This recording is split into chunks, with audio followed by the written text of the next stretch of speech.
Hello दोस्तों, स्वागत है एक बार फिर आपका डॉक्टर राजेश वर्मा के यूट्यूब चैनल।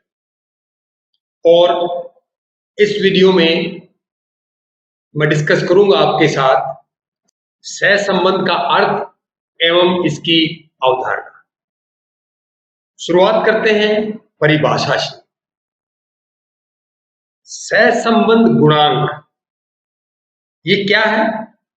जब हम सहसंबंध कैलकुलेट करते हैं तो उसके बाद एक संख्या हमें मिलती है अंत में, और कमाल की बात यह है कि वो संख्या -1 और +1 के बीच में ही मिलेगी। तो उस संख्या को हम सहसंबंध गुणांक कहते हैं। तो सहसंबंध अपने आप में कुछ भी नहीं है, एक साइकोलॉजिकल या सोशियोलॉजिकल वेरिएबल है, लेकिन उसको हम मैथमेटिकल टर्म्स में जब लेकर आते हैं तो वो एक संख्या में हमें उपलब्ध होता है, और उसी को हम सहसंबंध गुणांक कहते हैं। तो सहसंबंध गुणांक एक ऐसी एकल संख्या होती है, एकल का मतलब है सिंगल नंबर, जो ये दर्शाती है कि दो घटनाएं या दो वेरिएबल्स किस प्रकार से, किस हद तक और किस दिशा में आपस में सहसंबंधित है, कोरिलेटेड है। ये अर्थात सहसंबंध गुणांक एक अनुपात होता है, रेशो होती है। किसकी रेशो होती है? कोवेरियंस दोनों वेरिएबल्स का, और दोनों वेरिएबल्स के मानक विचलन का जो उत्पाद होता है उसकी, और उनका जो कोवेरियंस होता है उसकी एक रेशो होती है। और वो रेशो ये तय करती है कि किस प्रकार से एक चर में जब परिवर्तन होता है तो वो परिवर्तन दूसरे चर में होने वाले परिवर्तन को किस डिग्री तक प्रभावित करता है और किस दिशा में प्रभावित करता है। और सहसंबंध तभी सफलतापूर्वक परिभाषित किया जा सकता है जब हम सहसंबंध गुणांक कैलकुलेट कर लेते हैं। परिचय देखिए, सहसंबंध और सहसंबंध गुणांक दोनों अलग अलग घटनाएं हैं, अलग अलग बातें हैं। सहसंबंध आपका सब्जेक्टिव वेरिएबल है, साइकोलॉजिकल वेरिएबल है, सोशियोलॉजिकल वेरिएबल हो सकता है, लेकिन उस साइकोलॉजिकल या सोशियोलॉजिकल वेरिएबल को जब हम मैथमेटिकल टर्म्स में रिप्रेजेंट करते हैं तो वो सहसंबंध गुणांक आता है, और उसी के माध्यम से हम सहसंबंध को इंटरप्रेट करते हैं। तो दो चरों या घटनाओं के बीच संबंध, एसोसिएशन या संबद्धता, वो कैसे एक दूसरे से जुड़े हुए हैं, और ये सिंपल कोरिलेशन होता है। अब सिंपल कोरिलेशन क्यों कहा गया है? ये सिंपल इसलिए कि केवल दो चर इसमें, हम सिंपल की बात अभी कर रहे हैं। अलग अलग और प्रकार के कोरिलेशंस भी होते हैं, बाइवेरिएट कोरिलेशन, टेट्राकोरिक कोरिलेशन, अलग अलग होते हैं, उनकी हम चर्चा नहीं कर रहे हैं। हम बात कर रहे हैं केवल सिंपल कोरिलेशन की, अर्थात दो चरों के बीच संबंध, और संबंध भी सहसंबंध। सहसंबंध का मतलब है दोनों एक दूसरे से रिलेटेड है, एक दूसरे से रिलेटेड हो सकता है लेकिन वो भी इसके साथ रिलेटेड हो, तभी उसको सहसंबंध कहेंगे। अब सहसंबंध किस प्रकार का है? ये रैखिक होता है, अर्थात अगर उसको हम ग्राफ में प्लॉट करें तो वो एक सीधी रेखा उससे बनती दिखाई देती है, इसलिए इसको लीनियर सिंपल कोरिलेशन कहा गया है। भाई, एक घटना दूसरी घटना के साथ परिवर्तित होती है, होगी ही होगी, क्योंकि दोनों एक दूसरे पर डिपेंडेंट हैं। किसी खास बिंदु पर यह बताता है कि कैसे एक घटना दूसरी घटना के साथ परिवर्तित होती है, क्योंकि डिपेंडेंसी है इसमें। एक घटना दूसरी घटना पर डिपेंड है और दूसरी घटना भी उस पर डिपेंड है, इसीलिए इसको सहसंबंध कहा गया है। दोनों घटनाएं, दोनों चर आपस में सहसंबंधित। यह ऐसी एकल संख्या होती है जो चरों के बीच सहसंबंध की एक तस्वीर हमें दिखाती है।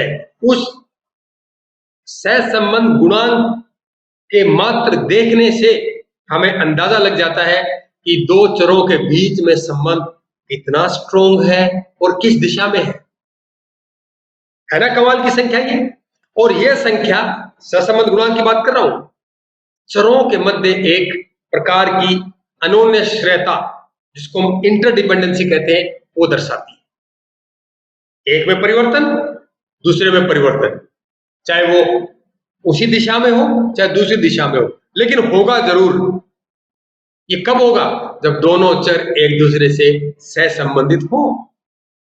सहसंबंध दो चरों के बीच डेटा के माध्यम से सर्वोत्तम फिट रेखा खींचने का प्रयास करता है। यह एक बहुत ही इंपॉर्टेंट पहलू है सहसंबंध का, कोरिलेशन का। यह सर्वोत्तम फिट रेखा क्या होती है, पहले एक उदाहरण से इसको आप समझिए। मान लीजिए आपकी क्लास में 100 छात्र हैं। आप क्या करें, उन सभी छात्रों को एक बगीचे में या पार्क में जो आपके कॉलेज में है उसमें खड़ा कर दीजिए रैंडमली, और कहिए जो स्टूडेंट जहां खड़ा होना चाहे वहां खड़े हो जाए और अपने दोस्तों से वो बात करें। इतना करने के बाद आप एक रास्ता बनाएं उनके बीच। याद रखें, रास्ता बिल्कुल सीधा होना चाहिए, किसी भी दिशा में हो, और वो रास्ता ऐसा हो कि अगर आप वो रास्ते पर चले तो मैक्सिमम विद्यार्थियों को आप टच करते चले या उनके पास से गुजरे। यही जो रेखा बनती है इसी को बेस्ट फिट लाइन कहते हैं। यानी कि जितना घनत्व जहां पर ज्यादा है तो रेखा वहीं से गुजरे, और सहसंबंध गुणांक हमें एक बेस्ट फिट लाइन प्रोवाइड करता है। और सिंपल कोरिलेशन को द्विचर कोरिलेशन यानी कि बाइवेरिएट कोरिलेशन के नाम से भी जाना जाता है, क्योंकि इसमें केवल दो ही चर या दो ही घटनाएं होती है। अब सहसंबंध के सामान्य प्रकार, जो सबसे ज्यादा इस्तेमाल होने वाले जो सहसंबंध के तरीके हैं वो दो हैं। पियर्सन उत्पाद गुणन विधि को हम अंग्रेजी में पियर्सन प्रोडक्ट मोमेंट मेथड के नाम से जानते हैं, और स्पीयरमैन कोटी अंतर विधि को हम स्पीयरमैन रैंक डिफरेंस के नाम से जानते हैं। सबसे पहले हम डिस्कस करेंगे पियर्सन उत्पाद गुणन विधि अर्थात प्रोडक्ट मोमेंट मेथड, जिसे हम अंग्रेजी भाषा के छोटे अक्षर आर के माध्यम से रिप्रेजेंट करते हैं। जो पियर्सन प्रोडक्ट मोमेंट मेथड है, जैसे मैंने आपको बताया था, वो कैलकुलेट करता है कि दो वेरिएबल्स हैं, उनके कोवेरिएंस निकाल लीजिए और उस कोवेरिएंस को आप दोनों चरों के स्टैंडर्ड डेविएशन के प्रोडक्ट से भाग दे दीजिए, तो आपका पियर्सन आर कोरिलेशन कोएफिशिएंट निकल के आ जाएगा। Pearson R method parametric test होता है। अब हमें कैसे पता कि ये पैरामीट्रिक होता है? याद रखें, पियर्सन आर मेथड हम उसी डेटा पर इस्तेमाल करते हैं जो डेटा नॉर्मल प्रोबेबिलिटी डिस्ट्रीब्यूशन की मान्यताओं पर खरा उतरता है। तो ये बात भी आप अपने ध्यान में बैठा लीजिए कि हम पियर्सन आर मेथड तभी किसी डेटा पर लगाएंगे, पहले हम ये जानना चाहेंगे और सुनिश्चित कर लेंगे कि वो डेटा नॉर्मल डिस्ट्रीब्यूशन की मान्यताओं को पूरी तरह से मानता है और उस पर खरा उतर रहा है। इसीलिए इसे हम पैरामीट्रिक टेस्ट भी कहते हैं। अब बात इसमें एक आई है कोवेरिएंस, सह प्रसरण। को और वेरिएंस, को का मतलब दोनों का ज्वाइंट वेरिएंस, ज्वाइंट प्रसरण। दोनों किसका? दोनों वेरिएबल्स का। उसको निकालना बहुत आसान होता है, बहुत मुश्किल नहीं है। आप क्या करें, मान लिया जाए एक एक्स वेरिएबल है, एक वाई वेरिएबल है, एक्स वेरिएबल का डेटा है, उस डेटा का आप मीन निकाल लीजिए। उस मीन को आप डेटा के हर संख्या से माइनस कर दीजिए। जो माइनस के बाद जो आंसर आता है उसको आप लिख लीजिए, चाहे वो प्लस में हो चाहे वो माइनस में। इतना आप कर लेंगे। ऐसा ही हम y के लिए करते हैं। y के लिए भी हो गया। जब तो हमने स्कोर से अगर मीन को जब माइनस किया है और जो संख्या हमारे पास आई है उसे हम डेविएशन कहते हैं सांख्यिकी की भाषा में। तो आपको दोनों वेरिएबल्स के आपको डेविएशन आपको मिल जाएंगे। तो दोनों डेविएशन को आप मल्टीप्लाई कर लीजिए। मल्टीप्लाई हो गया। मल्टीप्लाई करने के बाद उसे आप ऐड कर लीजिए। ऐड करने के बाद जो संख्या आपको आती है उसको आप टोटल सैंपल से भाग दे दीजिए, n से। टोटल सैंपल मतलब अगर x में भी 10 है, y में भी 10 है, तो आपका जो टोटल सैंपल कितना हो गया वो 10 हो गया। तो 10 से आप भाग दे देंगे, वो आपका क्या आ जाएगा, कोवेरियंस। इस प्रकार आप कोवेरियंस कैलकुलेट कर सकते हैं। और फिर दोनों का अलग अलग स्टैंडर्ड डेविएशन कैलकुलेट कर लीजिए। उस कोवेरियंस को आप दोनों चरों के स्टैंडर्ड डेविएशन के प्रोडक्ट से अगर भाग दे देंगे तो पियर्सन आर गुणांक आपको मिल जाएगा। अब सहसंबंध के गुणांक की गणना, अर्थात पियर्सन सहसंबंध गुणांक आर किस प्रकार से हम कैलकुलेट करते हैं वो मैं आपको बता चुका हूं। और इसके कई सारे फॉर्मूलेज आपको मिलेंगे। 5-6 फॉर्मूले हैं इसके, अलग अलग कंसेप्ट पर उनको डिजाइन किया गया है, लेकिन सबका लक्ष्य एक ही है। और जो मैंने आपके सामने फॉर्मूला रखा है ये सबसे आसान फॉर्मूला है। जो ऊपर वाला पार्ट है न्यूमरेटर इसको हम कहते हैं, ये कोवेरियंस को दर्शाता है। और नीचे वाला पार्ट है ये आपका प्रोडक्ट ऑफ स्टैंडर्ड डेविएशन को दर्शाता है। आर एक्स वाई क्या है, एक्स और वाई के बीच संबंध। x स्कोर है, y स्कोर है, n है नमूने का प्रकार, और बाकी चीजें जो नोटेशन है ये समेशन का है। तो ये सब आपको आता है। यहां पर एक बात और मैं आपके साथ शेयर करना चाहता हूं, वो ये है कि हम उसी डेटा पर प्रोडक्ट मोमेंट मेथड अप्लाई करेंगे जिस डेटा को हमने इंटरवल स्केल पर मापा हो।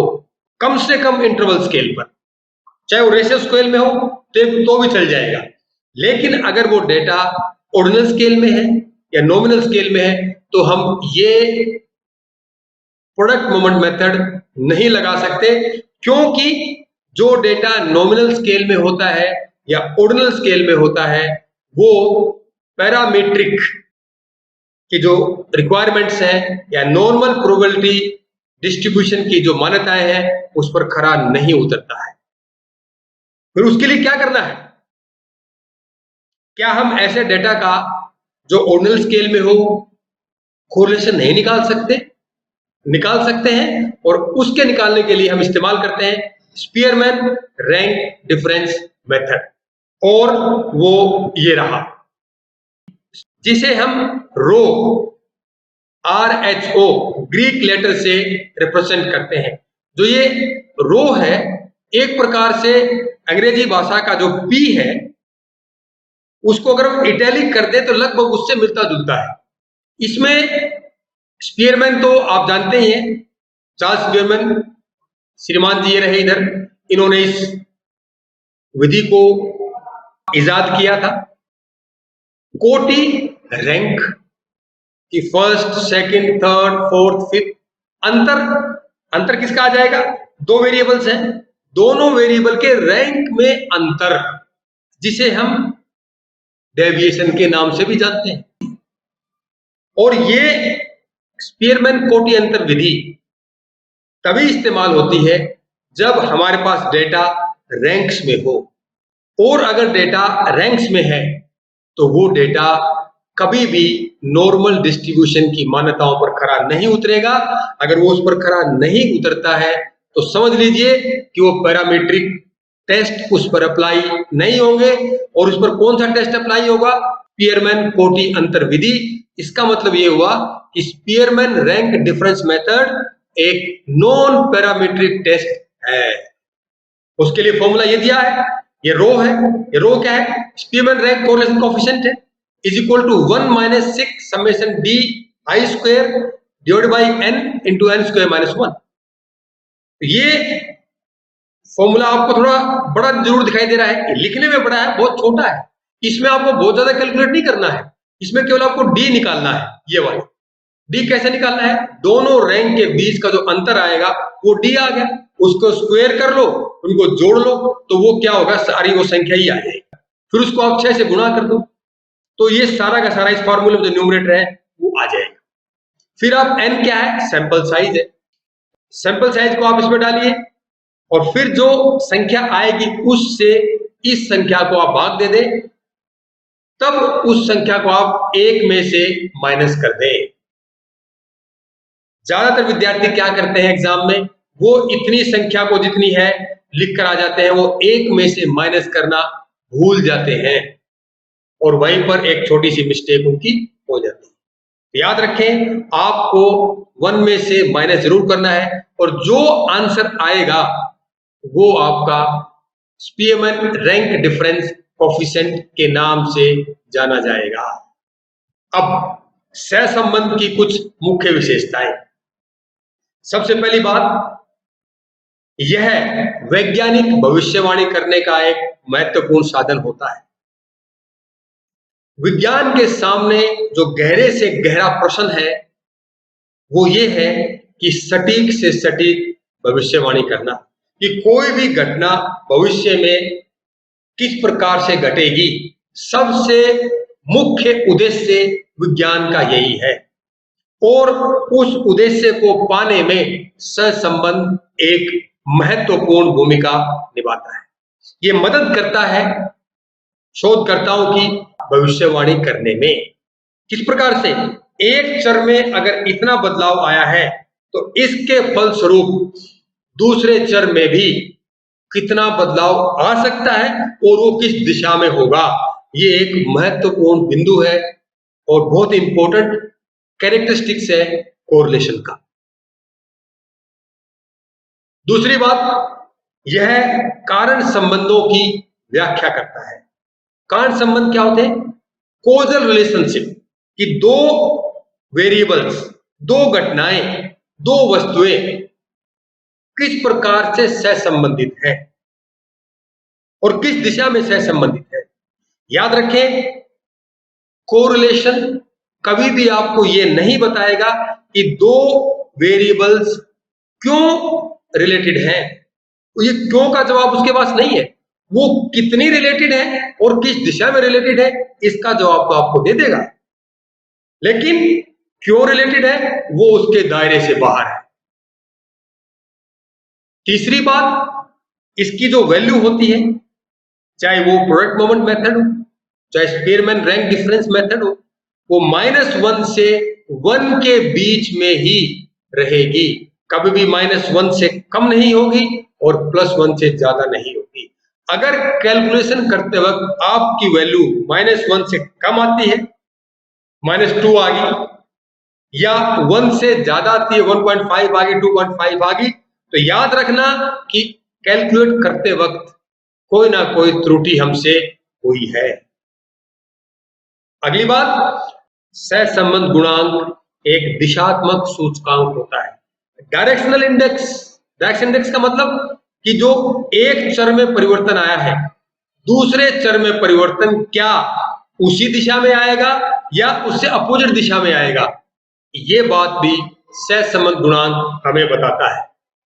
और यह रैखिक या घुमावदार भी हो सकता है, लीनियर या कर्वीलीनियर, दोनों प्रकार का हो सकता है रिलेशन, लेकिन मनोशास्त्र में हम केवल रैखिक कोरिलेशन की बात करते हैं, घुमावदार यानी कर्वीलीनियर की भी हम चर्चा करते हैं, लेकिन मुख्य रूप से केवल लीनियर रिलेशनशिप पर ज्यादा चर्चा होती है। पियर्सन प्रोडक्ट मोमेंट मेथड केवल लीनियर कोरिलेशन की व्याख्या करता है, जबकि रैंक मेथड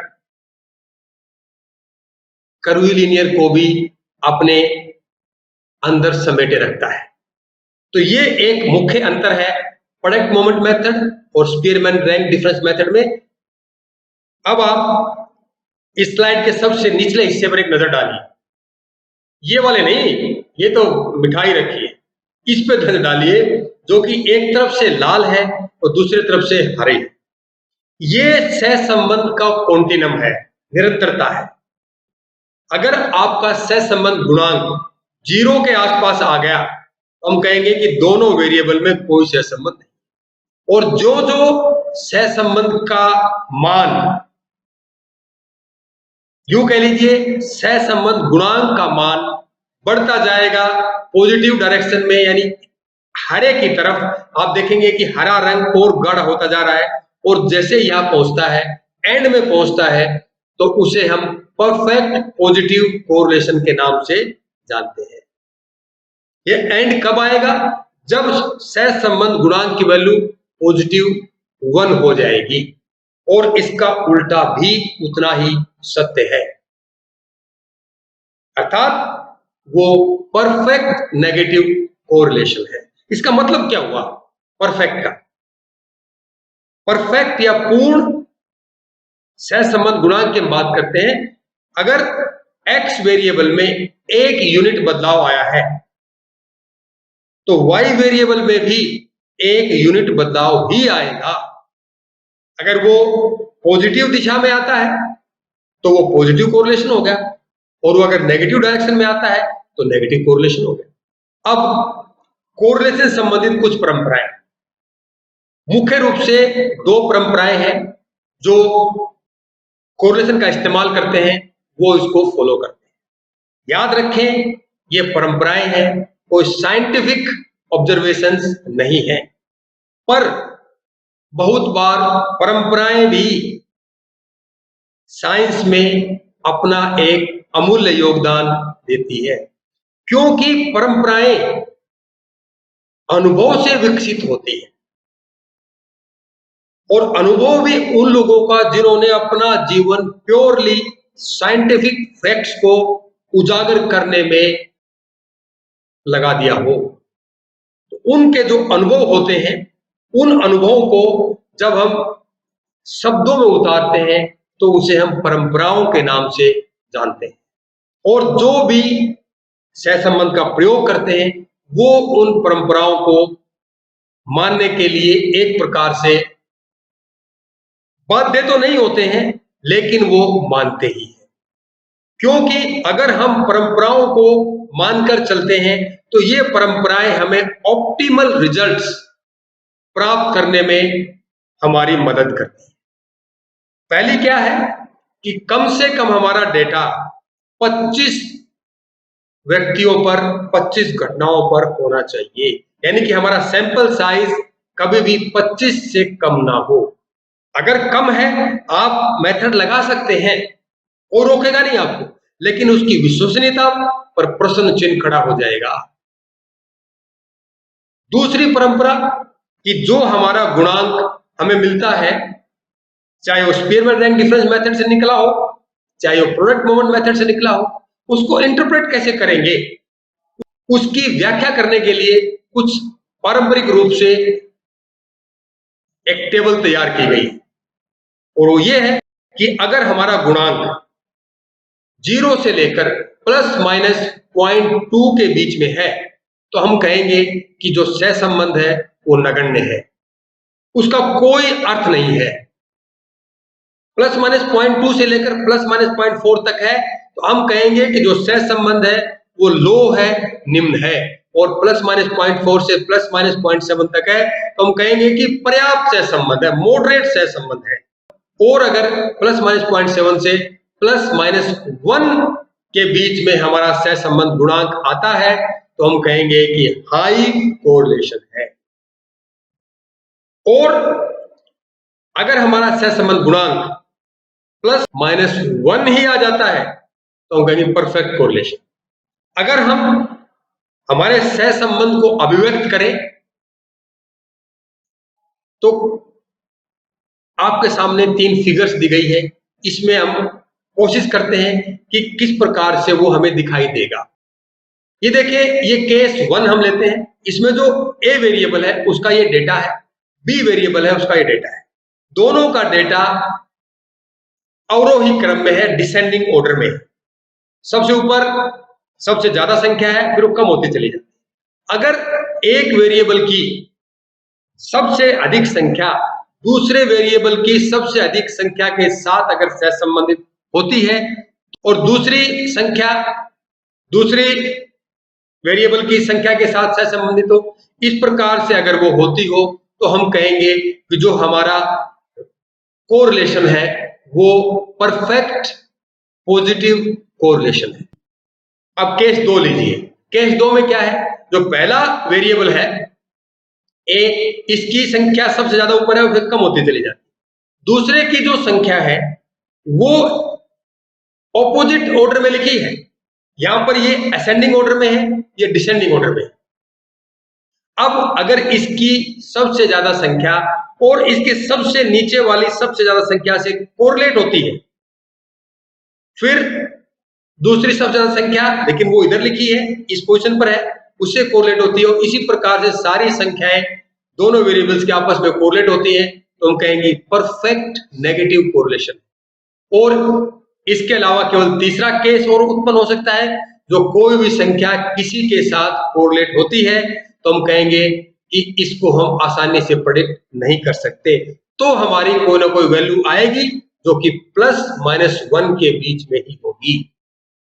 अब सहसंबंध गुणांक के संबंधित अगर जब हमें कोई फैसला लेना होता है, कोई डिसीजन लेना होता है, तो वो फैसला लेने से पहले हमें 5 बातों का ख्याल रखना होता है।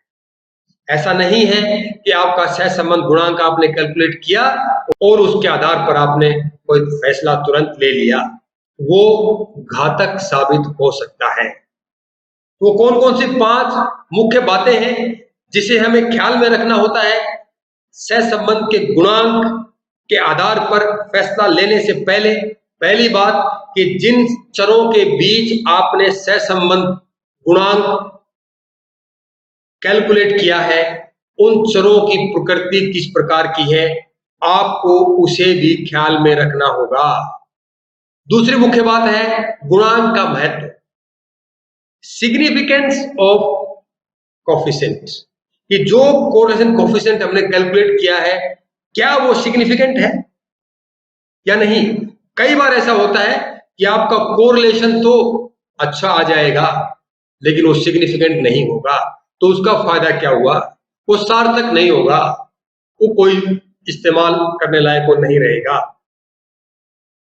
तीसरी जो बात ख्याल में लेने योग्य है, समूह की परिवर्तनशीलता, प्रसरण जिसको हम कहते हैं, कि जिन दो समूह पर आपने कोरिलेशन कोफिशिएंट कैलकुलेट किया है कि उनका वेरिएंस कितना है, क्या वो समूह होमोजीनियस है या उसके आपस में ही, उसके अंदर ही बहुत ज्यादा वेरिएंस है, बहुत ज्यादा परिवर्तनशीलता है। ऐसी स्थिति में भी हमें सावधानी से सहसंबंध गुणांक के आधार पर फैसला लेना चाहिए।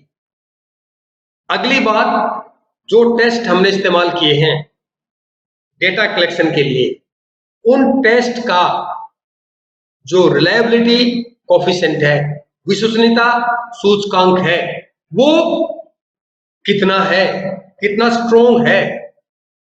जितना ज्यादा विश्वसनीयता सूचकांक स्ट्रोंग होगा किसी भी टेस्ट का, तो वो टेस्ट उतने ही ज्यादा सटीक मापन करके डेटा उपलब्ध कराएगा।